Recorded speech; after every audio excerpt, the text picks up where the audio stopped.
This home was finished with flair. A wonderfully remodeled 3-bedroom, 2.5-bath home sitting on a corner lot in a great neighborhood is just what you need in the new year. The nice open floor plan includes a large living room and kitchen.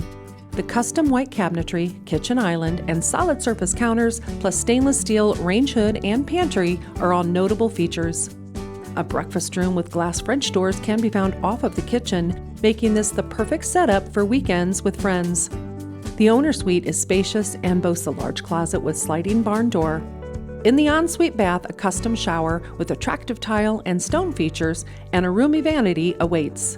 The lower level features 2 daylight bedrooms, a full bath, and a large rec room for entertaining.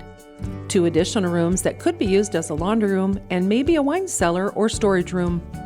The deep 2-car garage with pull-down stair for attic means you will not run out of room for storage.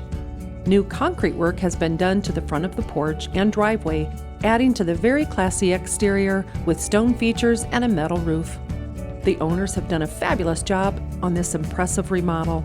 You must see it for yourself. Call Anita Hess for a tour before it's gone.